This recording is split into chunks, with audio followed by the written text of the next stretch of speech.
खरं त्याचबरोबर नवीन शेठ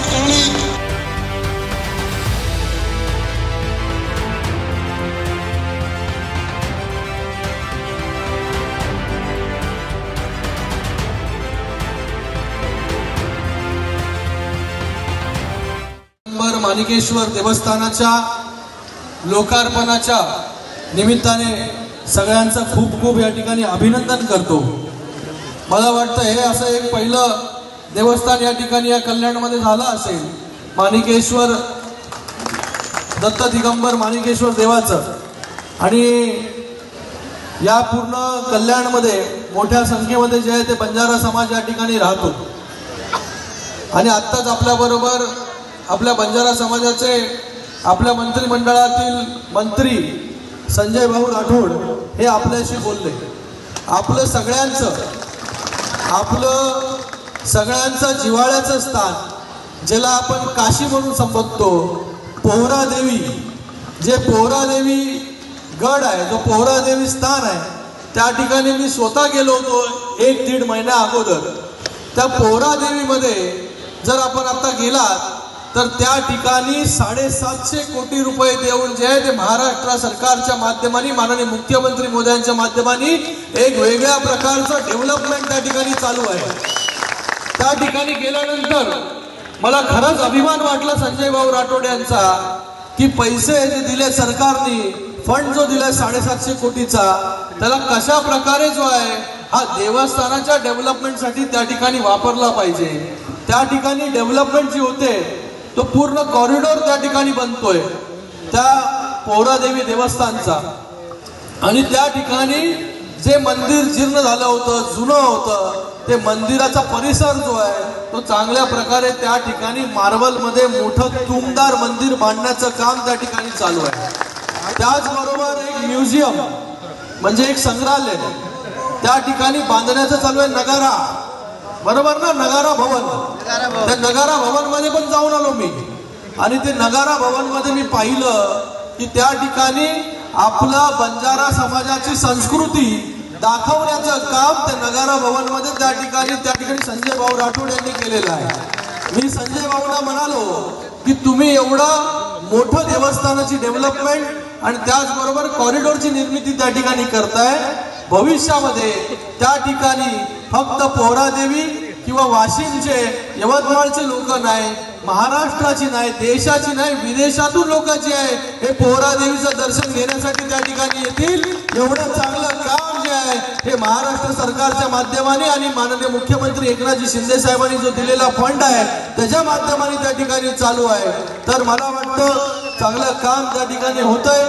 बंजाराच्या समाजाच्या मागे आपलं सरकार, माननीय मुख्यमंत्री महोदय जे आहे ते खंबीरपणे त्या ठिकाणी उभे आहेत। म्हणून संजय राठोड यांना देखील जे आहे हे पहिल्याच ह्याच्यामध्ये मंत्री देखील माननीय मुख्यमंत्री महोदयांनी त्या ठिकाणी स्थान दिलं आणि त्यांच्या माध्यमाने चांगली कामं देखील त्या ठिकाणी त्यांच्या मतदारसंघामध्ये, त्या सगळ्या परिसरामध्ये जे आहे त्या जिल्ह्यामध्ये त्या ठिकाणी होत आहे। आणि आज या ठिकाणी मी प्रशांतजी काळे यांचेही या ठिकाणी धन्यवाद व्यक्त करतो, आप्पा शिंदे यांचा धन्यवाद व्यक्त करतो की आपल्याला हे मंदिर बनवण्यासाठी जे काही सहकार्य जे आहे ते ह्या सगळ्या मंडळींनी या ठिकाणी केलेलं आहे।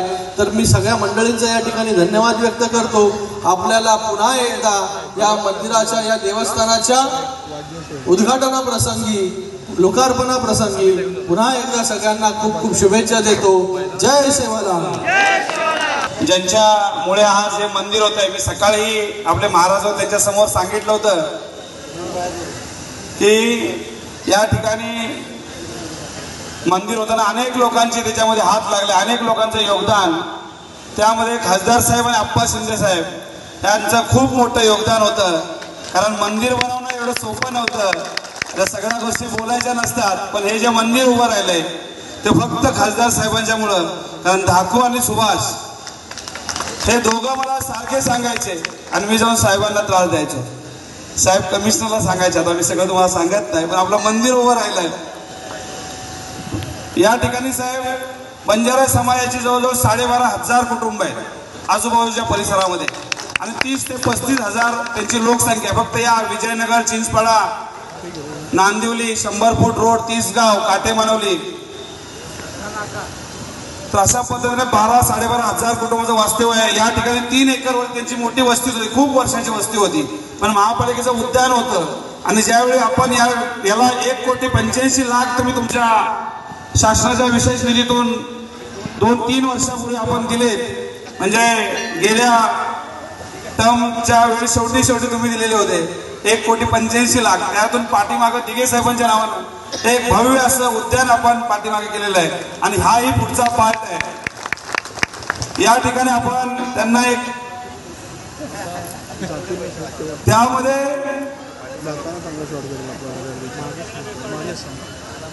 तर अशा पद्धतीने साहेब हे मंदिर उभं राहिलं.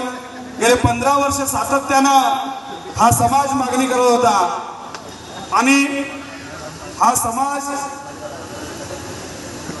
समाज सातत्यानं साहेब आपल्यासोबत राहिलेला आहे. गेले 3 निवडणुका म्हणजे या समाजाचे एक विशिष्ट आहे साहेब, यांना काही सांगावं लागत नाही.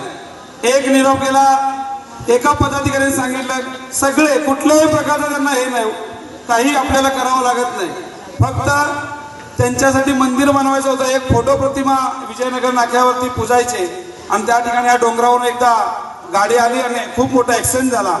त्यावेळी त्यांना मी सांगितलं होतं की या ठिकाणी तुम्हाला मंदिर बनवून देईल.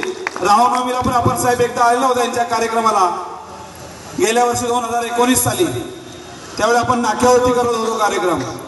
तर अशा पद्धतीने हे समाज आपल्या पाठीशी उभा आहे. आपणही त्यांना सगळं सहकार्य करतो. आता त्यांची आणखी एक साहेब मागणी आहे की या ठिकाणी सेवालाल भवन व्हावं, तर तेही कल्याणपूर सेवालाल भवन होईल असं साहेबांच्या वतीने मी जाहीर करतो. आणि सर्व लोकांना या ठिकाणी या कार्यक्रमात गेले 4 दिवस सातत्यानं आपण उपस्थित राहिलात. तर हा 4था दिवस आहे साहेब. प्रचंड गर्दी असते. 1 तासापूर्वी आपण आला असता तर आतही यायला जागा नव्हती आणि गेल्या 2 तासापासून हा समोरचा रस्ता बंद होता. एवढा समाज होता कारण गेले 4 दिवस सातत्यानं पूर्ण. आणि आज दुपारी कार्यक्रम संपला. आज हे लोक थांबले ते फक्त आपल्याला भेटायसाठी थांबले, कारण सकाळी 11 वाजता आपण म्हणजे सगळ्यांची इच्छा होती की तुम्ही याल, पण कार्यक्रम असल्याने त्यांना निरोप दिला की साहेब संध्याकाळी येणार आहेत. सगळ्यांना साहेबांच्या वतीने धन्यवाद. आणि जे काय आपण इच्छा बोलून दाखवल्या आहे त्या सगळ्या इच्छा पूर्ण होतील, कारण मी तुम्हाला सहज भेटत असतो. त्यामुळे तुम्हाला सगळं त्याबद्दल तुम्हाला ती खात्री आहे. आणि आता साहेबांनी स्वतः सांगितलं, तुम्ही काही माझ्याकडे मागत नव्हता कारण तुम्ही सांगत साहेब होती या. पण आता साहेबांनी इथं सगळ्या कार्यकर्त्यांनी सांगितलं सेवालाल भवन हे आपण कल्याण पूर्वेमध्ये एक सेवालाल भवन चांगलं करू असंही साहेबांनी सांगितलं. आणि ते साहेबांनी मला जाहीर करायला सांगितलं. त्यासाठी जागा असेल, त्यासाठी फंड असेल, सर्व साहेबांच्या माध्यमातून आपला जसं मंदिराला मदत झाली तशी आपल्याला इथे मदत होईल. आणि साहेब आप्पांनी आपल्याला खूप मोठ्या प्रमाणात या ठिकाणी आप्पांनी मदत केलेली आहे. पण आप्पांचंही सगळ्यांच्या वतीने धन्यवाद.